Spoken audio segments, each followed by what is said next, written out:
Hello and welcome to the Claret Blue podcast post-match reaction, sponsored by NordVPN. It's a late one. It's Claret Blue after dark, as always. I'm your host, Dan Rolinson, joined by a very happy-looking Mat Kendrick. How are you, Matt? I thought you'd be shivering to death. I've just had a hot chocolate from Mackie D's. So I've just we're not being sponsored by them. From other fast food outlets are available.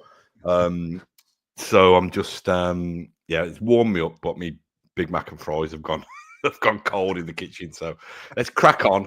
Let's talk about how this is our year. How we're going to win the FA Cup. And you know what better year to win it in when we've got such a lovely spangly new little jingle to start Claret and Blue as well. Do you want to explain yourself, Daniel? Copyright issues basically with the last music. As much as I really liked it, I said on social media that we'd probably have to change it, and we have got to change it, otherwise we're going to get in trouble. So I picked something similar. I think similar kind of vibe. I remember the last time we changed the music, I don't know whether you do, in the start of 2023, and people were like, "Oh, bring back the old one," which was like quite rock heavy, weirdly, which didn't fit the vibe at all. And now I've said that we've got to change that one. People are like, "No, you can't change the music. That one's good." So if you don't like it, you'll get used to it, I'm sure. I quite like it. Anyway, let's talk of our year. It's our 150th year, as we're all well aware. And the it's our 151st year, as we're all well aware. But let's not let the facts get in the way. Let's not get into the specifics of when our first game was and all that. That was the celebration tonight, which we will touch on a little bit. Should we start with that, actually? Let's talk about it. I didn't go for clarity's sake. You were there for all of the celebrations, which, from what I've seen on social media, wasn't that much going on. Like, it was teased a bit like, "Oh, we've got to get there early and it's exciting and there's so much going on." And to me, it didn't look like that from afar, but you might be able to tell me otherwise. I'll talk about the kit in a sec. But was it an extra special experience with loads going on, or was it just a tifo? You're such a party pooper. I mean, unlike me, you don't remember the 50th anniversary celebrations, do you? So you haven't got much to compare it against. I do remember the 140th. Do you remember that? Obviously, 10 years ago. Wasn't that our lowest attendance for like about 25 years or something? And did we lose to Southampton or something under Lambert? The game. It was Lambert, and I think the attendance was about 25,000. It was dire. So much better than that, at least. Yeah, it was a better occasion than that. Whoever's knocking out these tifos this year in the Greater Birmingham area must be getting a few quid. I don't know. You remember when we borrowed that sewing machine to do that half and half scarf video? We should get that back, mate. See if we could knock out a few tifos. So in terms of the 150th stuff, fair play to him. My next door neighbour in the Trinity texted me this afternoon saying, "Matt, can you do me a favour? If you get there early, can you buy me a programme?" And I said, "I'm going to get there about 7:45. So he's ended up buying me a programme instead. So thank you, Seb. That's very kind of you. I don't know whether people filled their faces or filled their kind of carrier bags with the £1.50 offerings. I think a lot of it had sold out. I think, which is a good to be fair to Villa. And sometimes, often, I'm very, very cynical, and we will talk about the football in a minute, I promise. But from a marketing point of view, they've played it pretty well, to be honest. We all know that the reason that the anniversary celebrations were kicked off until January were so we could get a new kit. So you're not allowed to wear a new kit in the Premier League, but the FA give you special dispensation to wear a kit for a special occasion in the FA Cup. So that's why our 150th anniversary has been celebrated in 2025 rather than correctly in 2024. But it worked. That kit's gone flying off the shelves. I actually thought it looked quite impressive. It looked good on the players, yeah. I haven't seen anybody like wearing it in real life, like normal people wearing it, or I've only seen the images online. I wasn't that taken by it, but I thought the players wearing it, especially, was it a long sleeve? Was it a long sleeve version? Wasn't it? The ones with long sleeves weren't wearing skins underneath it, were they? Oh, I think it was skins. Yeah, I think it was back underlay. Yeah, I thought it looked better in a kind of long sleeve version. I thought it looked quite kind of classic and more of the, back in the day, more gave that feel about it. But I thought it looked class on the players. It probably was the best thing about the first 45 minutes or so. But in terms of the celebrations, it was nice to see at halftime some of the club stalwarts, I suppose. People like Pam Bridgewater and Sharon Barnhurst and Sean Verity, who have been there a long, and there's about kind of 10 of them, I think, who got presented with a little trophy or accolade from Chris Heck at halftime. I thought that was a nice touch, kind of celebrating the people who you don't always see getting the limelight, who have been at Villa for a long time. It was interesting. There was a real kind of bizarre mixture of former players that were paraded just in front of the tunnel at halftime as well. And it was you got some of the kind of famous European names like Dennis and Tony Morley and stuff like that. But I'm sure I saw Stephen Moore in there, and I'm not trying to be disrespectful to Stephen Moore, but it was like, so there's Michael Brighton, Lee Hendry, Sean Teal. I think little Alan Wright was there. Kevin Gage fell over when he was attempting to stick the ball in the net. But it was one of those ones where I'm glad Villa have marked it. It probably would have been better marking it when Villa Park was, a Champions League night or whatever. Yeah. Not 6,000 away fans. Yeah, that was an interesting thing for me as well with the away fans there, and we'll get on to the football now. Can you remember the last time that the away fans? It might be recently because I'm an old man, but how often are the away fans located in a tier above the home fans? Because I remember it happening when we played West Brom in the semi-finals. I think that must have been 10 years ago, in 2015, and all hell broke loose, didn't it? There were like seats being thrown and pitch invasions and all that kind of thing. Have we done it since then? Have we put away fans above? Possibly not. Nothing springs to mind. How I always picture it for cup games, and this has happened more recently than 10 years ago, but they normally have the whole of the north stand, wouldn't they? That's what you tend to see, getting them stuck behind the goal, and they have the whole stand. I don't know what the figures for that would be. Probably around the same, I suppose, 6,000 odd or something. I can't remember when it was an upper tier like that. The last time, you're probably right. Probably was Albion. Yeah, it's not something you would do, is it, by choice? Really, it's a strange thing. It didn't cause any. As far as I know, it didn't cause any security issues. I thought the West Ham fans were pretty good until they realised that they'd been beaten by a stuttering, stumbling Aston Villa, who'd finally found a little bit of form. But I think conceding that early goal almost played into that, because Villa fans already a little bit. I feel like I'm being the world's biggest critic at the moment, but I said to the guy next to me, when was the last time we played well consistently throughout a game? I think it was Brentford, I don't know how long ago that was, but it feels like a long first half, I suppose, wasn't it? Even the second half was a bit. Well, I suppose we've done the job though. Yeah, so I think conceding that goal early, and another one that you think, did we make them work hard enough to score it? That kind of gave the West Ham fans, already big in number, made them kind of big in voice, and allowed West Ham to sit in and just play counter-attack football. And it was like, oh God, is this going to be another kind of infamous Aston Villa depart the FA Cup at the third round stage? But we got the job done. And, obviously the equaliser was a scrappy goal that probably shouldn't have even been, well, definitely shouldn't have been a corner in the first place. But who'd have thought it, that we were actually saluting, grateful that VAR's not there.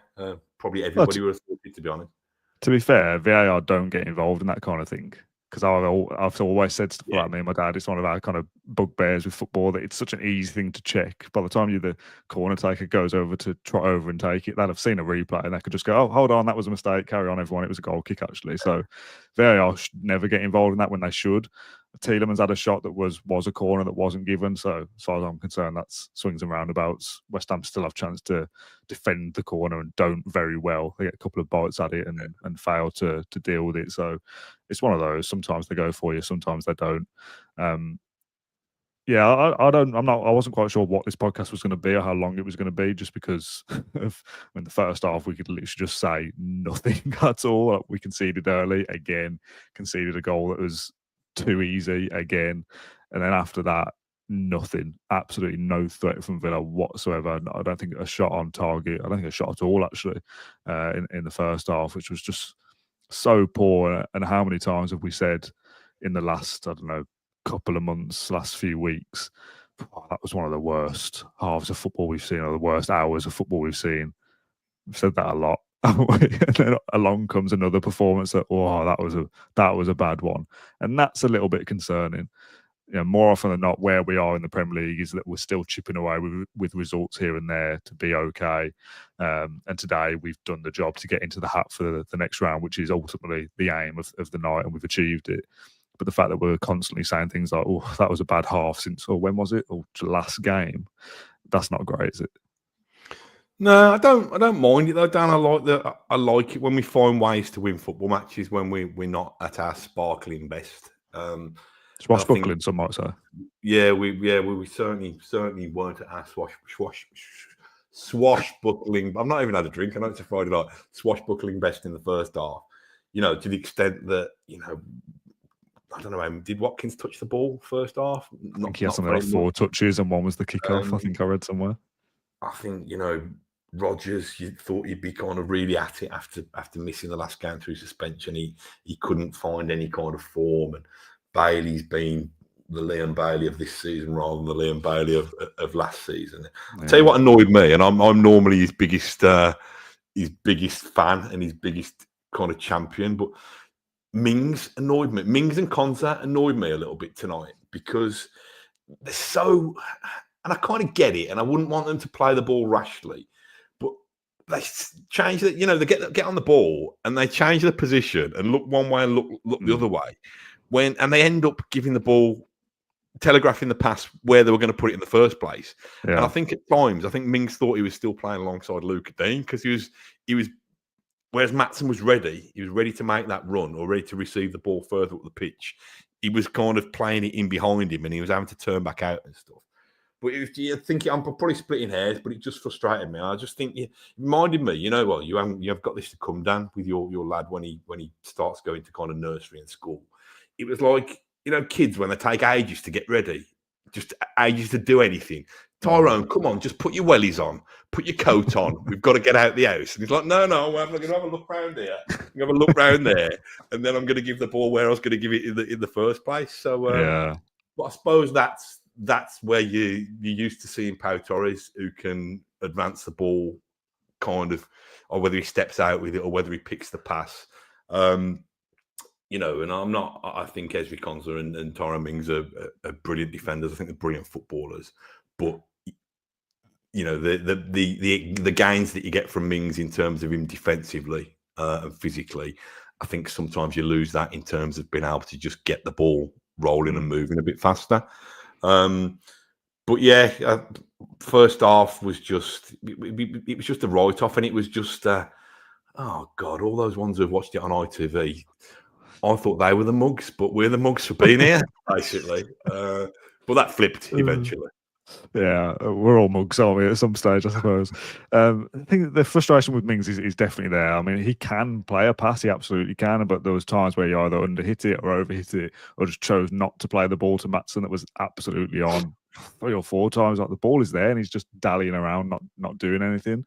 And when you're already 1-0 down, that's extra frustrating. But again, you have this whole kind of speculation about the mentality of what Villa are when it comes to a domestic competition. Like, do we actually care? And when your players aren't playing passes that are on, you kind of think, are they being told to do that? Are they told to kill the game, just go through the motions? And that's why you don't see that level of urgency.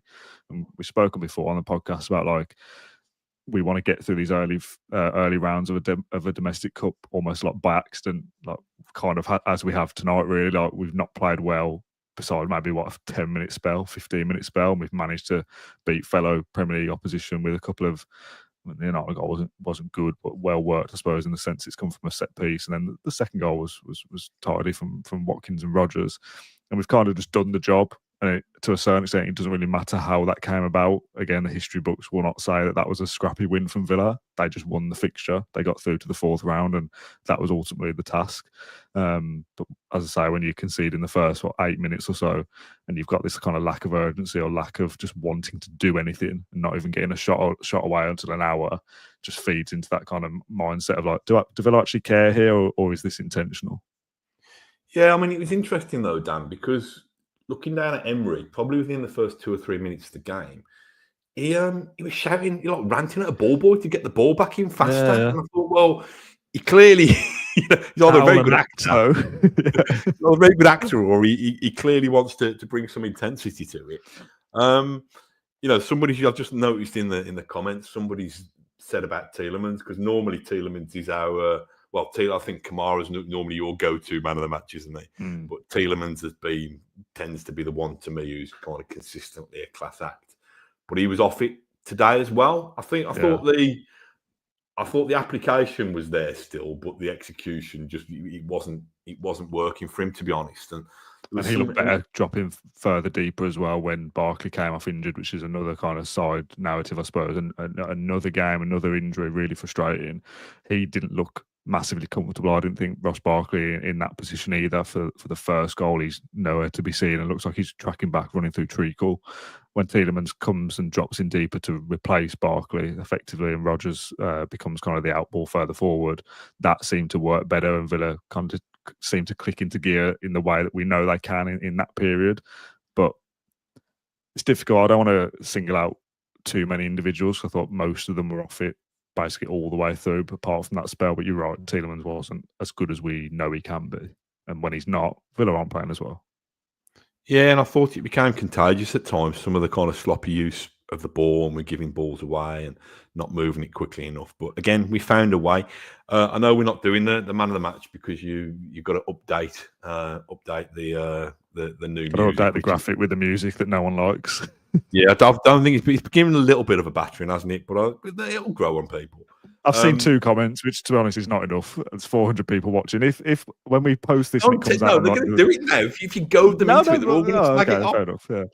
Oh, I'm not changing it anyway. So slag it off if you want. I don't care. You're not my boss. Who cares? No. Anyway, if we were going to, which we're not, I think Onana I think he made a difference when he came on. I thought it was the Onana of earlier in the season when he was covering a lot of ground, getting those kind of go gadget extendable legs in where he needed them. He's obviously won the corner in the first place. Definite corner. Christ. And then he's reacted quickly to stick that equaliser in. He loves a goal against West Ham, doesn't he? He's a big fan and West Ham as well. Yeah, what to say, West Ham? You said West Ham, I think. What did you think of his goal celebration? I don't think I noticed. I think I was too busy chanting "Who are you?" at the away end. What was it? It was just very I'm not going to reenact it because I haven't got the steely look that Onana has, but he just stared at the whole end. Like he just didn't react almost. He's just staring at him. And I like a player to look happy and go mental, basically. And it's that kind of like cocky, arrogant, like that kind of vibe, which some people will see it. And I've seen this kind of response on social media of like, have Villa fans been giving him stick? So he's giving it back. It's not that, but it's just that cool, calm. Like, I don't even care I've scored. Like, I'm just staring at everything. And part of me quite likes it. Part of me prefers Morgan Rodgers. Looks really happy, going crazy. But yeah, whatever. No, I didn't. I'll have to check it out. Was it just look like a little moody? Well, of course I scored. Just staring, yeah. Just no expression whatsoever. You'd have thought it had been disallowed looking at his face. Yeah. Do you think somebody had called him Andre or something? Do you think that's what had riled him? Yeah. To be fair to him, he was giving it the. Not only did he give the whole end the usual fist pumps at the end, come over and give the Trinity a little bit as well when he walked down the tunnel. So nice. I felt special. But no, I thought he was good, and probably good timing with him going back to Goodison on Wednesday. I think he probably will start that game. But looking a bit light, aren't we? Obviously, McGinn and Barkley won't be available, so it's Kamara, Onana, Tielemans. Again, you'd probably say Kamara and Onana. Tielemans further forward, give him one more go in that position, I suppose. Ramsey also looked good when he came off the bench, and Buendia looked lively. On the man of the match thing, there's a comment from David. I don't know whether this is the same guy who messaged me, but he said, "Give us your man of the match as 3-2-1 votes." It must be the same guy. I had a message in the week. I've not told you about this yet. So when I update the graphic thing, I had a suggestion about changing the way we do the man of the match, because as we all know, I say, if you can't pick one, I'll take two or whatever. the suggestion I had was picking 3 in order of like 1 to 3, like a podium in F1. Giving those points, this is getting very complicated now, but like 3 points for first place, 2 for 2, 1 for third place, that kind of thing. And then keeping track of them over the course of the season, and then having like an actual. Well, Kamara was our best player because he got 80 points over the course of whatever. So I'm going to change out the way we do that, because we just go, oh, we ended up just picking up 4 or 5 players anyway. We don't narrow it down to 1. So let's pick a top 3 in future. We won't do it now because there weren't 3 good players. Do we need to do that for next season, though, the point scoring? We're not going to go back through all the... No, I just think we do it for like 2025, like the second half of the season. Oh, would you have to complicate things, Dan? New format, new music, mate. I told you we're hitting 2025 with a bang, whether people like it or not. It's unbelievable. I mean, if you're going to be like this, I'm going to have a new hairstyle. I'm going to have an Arna's new haircut for the next time we come on. Oh yeah, okay. Somebody in the comments said before we started, "Is Matt doing his hair?" And somebody replied saying, "Which one?" Which Unbelievable. Quite liked. Yeah. Yeah, I'll show you my back one day, and then you'll. Good. Oh, what an image. Talk to me about the Rodgers goal. Ollie Watkins pretty much non-existent for most of the game, apart from that spell when Villa started to play well, and he kind of showed us what he can do with a bit of class. He played the ball across for Rodgers, nice kind of composed pass. I'm really kind of clutching at straws here of things to talk about, because it was nothing special, but nice to see like him actually be able to do something successfully. Is Duran straight back in once he's available now from suspension, or how do you assess Watkins' little cameo, if you like? I don't know. I would quite like to see John Duran versus Jordan Pickford Part 2. I think that would be interesting. I think he probably will be back in, Duran, and I think Emery didn't really have much choice. Well, he did, but other than to play Watkins for the full 90. So I think having played Watkins for the full 90, I know we're playing a day earlier than we normally would. I think he'll give Duran the start.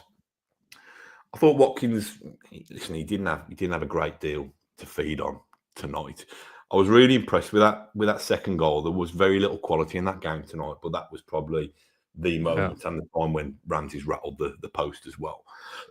Excuse me. Shall I go and get your glass of pop? Say that again. Do you want to go and get your glass of pop? Clear your throat. No, I want a beer, actually, I must admit. We're in the 4th round of the FA Cup and I'm celebrating. Well, yeah, got to celebrate. Yeah, it doesn't happen very often. It doesn't. When was the last time I got through to the 4th round, Dan? Last season.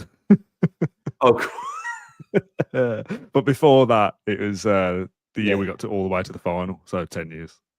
I forgot about last season, yeah. We were away from home, though, weren't we? We beat Middlesbrough, didn't we? Away from home. Yeah. And we lost the replay to Chelsea, did we, last season? Correct, yeah. It's the first time we've done back-to-back 4th round qualification for 10 years. You'll never sing that. Now, the goal, I thought it was class. I thought Buendia, I think did Buendia have a chance with a header as well from a corner? Are we imagining that? Or am I harking back to a goal at Goodison Park that he scored there? I think was that Everton? Yeah, that was Buendia played a brilliant pass into Watkins. And we've seen Watkins, haven't we, either kind of try and shoot from that angle straight down the keeper's neck or screw it wide or whatever. I think the good thing about Watkins in that situation was he was decisive, because I think sometimes he gets caught in 2 minds. And I've heard a lot of people saying, shall we move Watkins out to the wing so that we can get him and Duran in? And Watkins has played there before earlier in his career, and he's got the pace and the work rate to probably make a success of it. I don't think his decision making in wide areas is always that great, but it was tonight. It was a little bit like the Bailey goal, wasn't it, at the weekend, with the way it was kind of manoeuvred down that left flank with a cutback and a kind of fairly close range finish. But I didn't think Rodgers was brilliant tonight. I thought,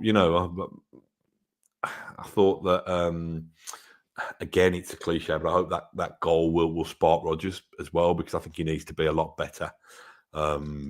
His first game back as well. Yeah, it needs to be a lot better. And mind you, they all do, don't they? Wednesday away at Everton, and then it's Arsenal next weekend, isn't it? Next Saturday. Yeah. So yeah, I think this is Aston Villa's season, though. Not Aston Villa's season to win everything. This is Aston Villa's season. What we've seen for the last 3 or 4 months, I'm not sure we're going to quite get into that rhythm that we've become used to under Emery.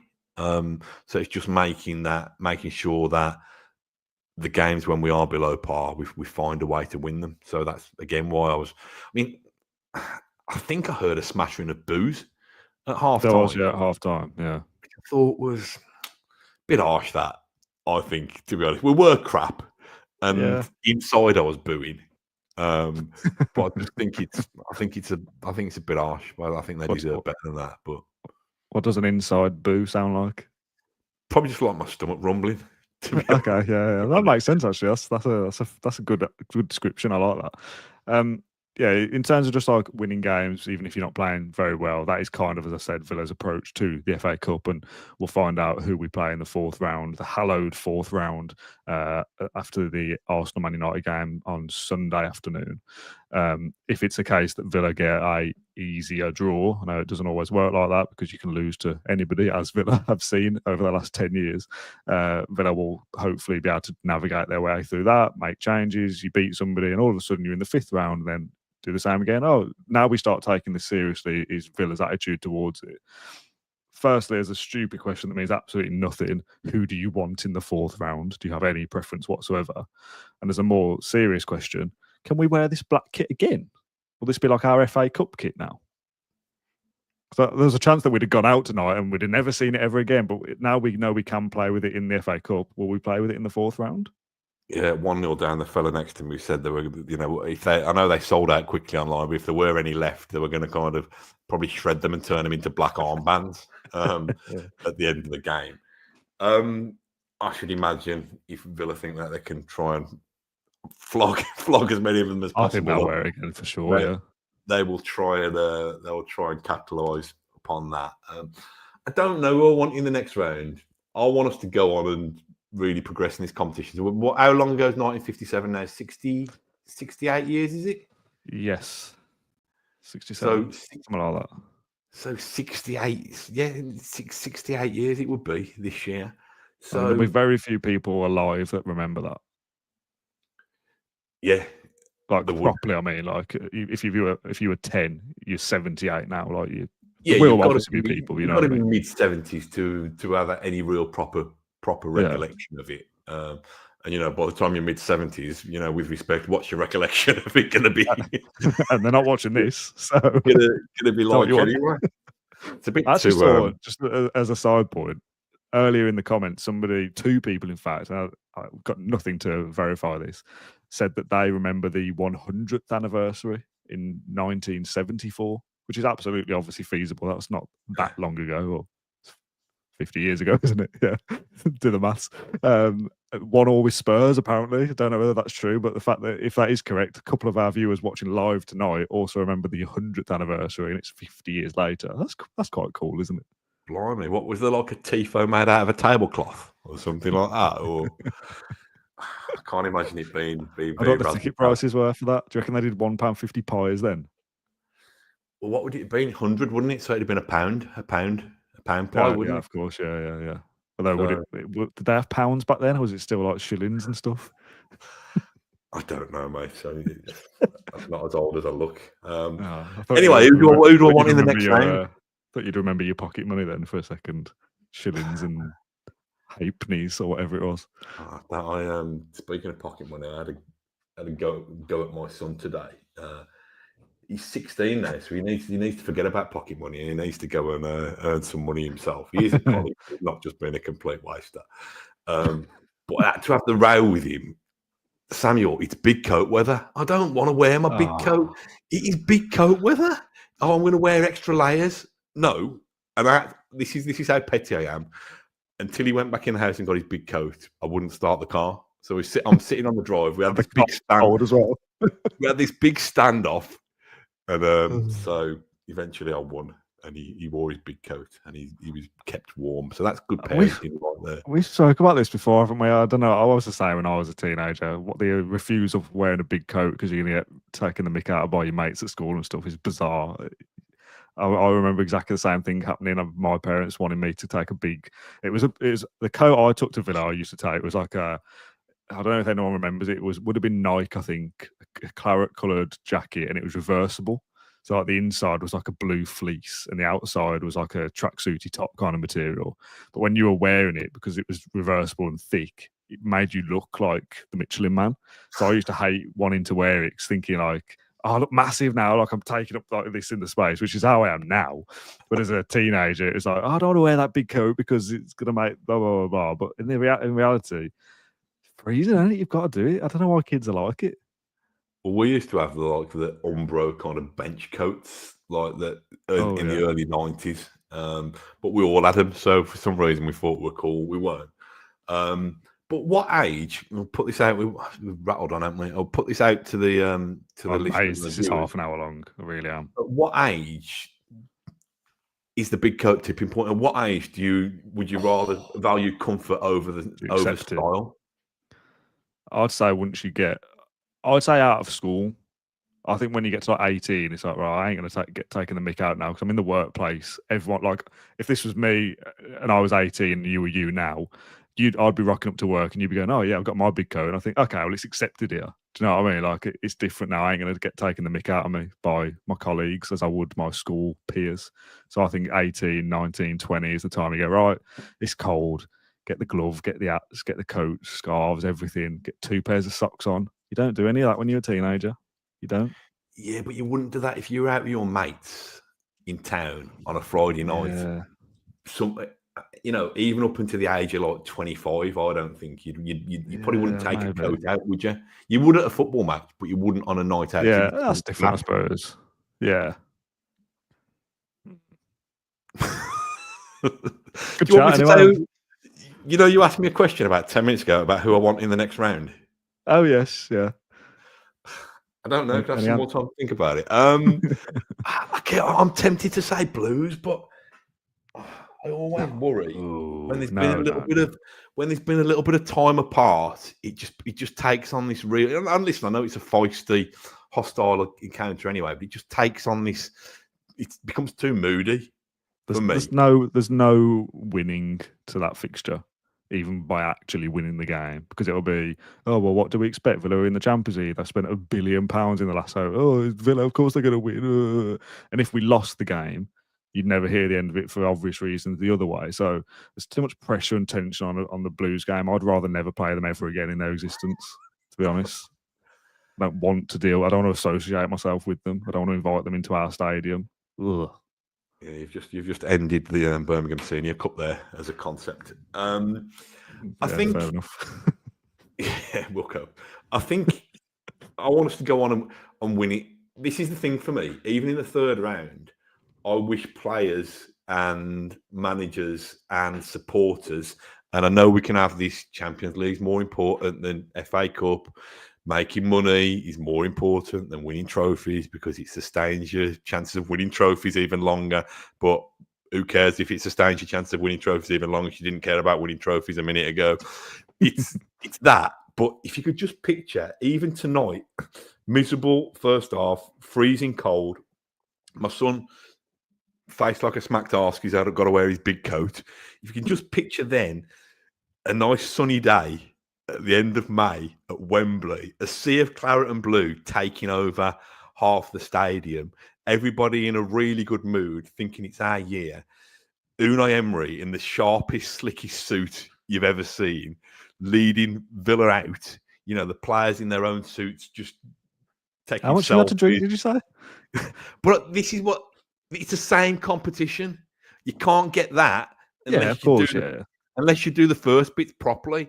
So, I suppose now you've talked me out of wanting to play Blues in the next round. Anybody who we can beat, and anybody who can beat in the next round, and the next round, and the next round, and not Manchester United away.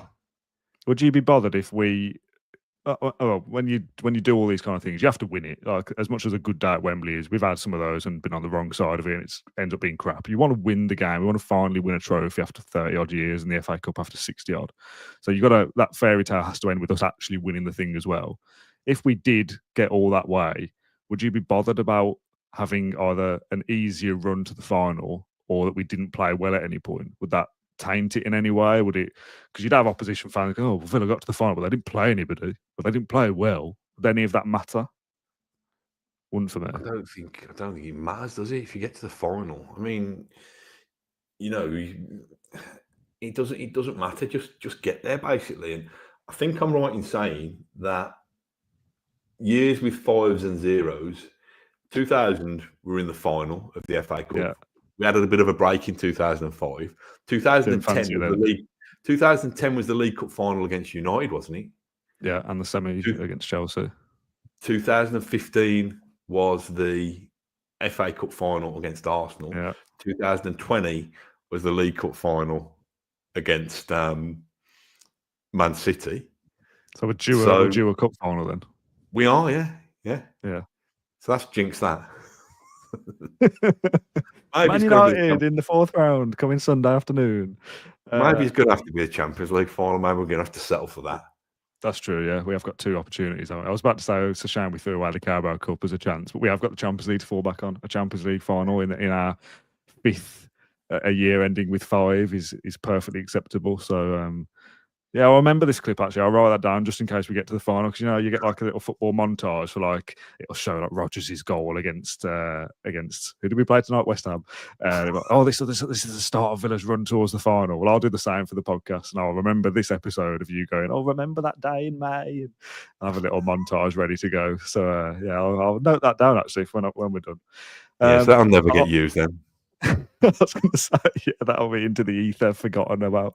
Are we done? Is there anything else you want to discuss? I'm amazed we've got this far. I know there's some nonsense in there, but I genuinely thought we'd do 15 minutes and pack it in. Yeah, I don't think did I make any more notes of anything. No, I'm done, mate. To be honest, I want to go and reheat my Mackie D's in the microwave anyway now, because that's the rock and roll lifestyle that I live. Yeah, that's a kind of sad thought, isn't it? Eat it cold, or is it got to be reheated? I can't eat it cold. The reheated version is not going to be great, but I think it's going to be better than eating it cold. So make sure you reheat it properly and don't give yourself some kind of illness by half-arsing it. All right, thanks, Mum. Okay, you're welcome. Just looking out for you. Get your big coat on, warm it up properly. That's useful tips for the podcast. I could do that. Right. In the microwave, I could just stick it in a big coat, couldn't I, and warm it up that way. Yeah, I'll take it. You could maybe have it in the morning. Might be ready by then. Right, I call it a day today. I call it a night. It's midnight now into Saturday morning. Thanks everyone for tuning in live. Well, 600 people watching still, which is amazing. Thank you very much. I'm glad you didn't all turn off after the first 30 seconds. I'm going to leave a comment on YouTube about the music. If it's overwhelmingly bad, I'll think about changing it. If it's 1 or 2, grow up, all right? I ain't changing it just for you. You know what you could change it to? Go on. Que sera, whatever will be. We're going to Wembley. Que sera. Nice. I wish I could roll the intro now, but I can't. So here's the music. Bye, everyone. We'll see you soon.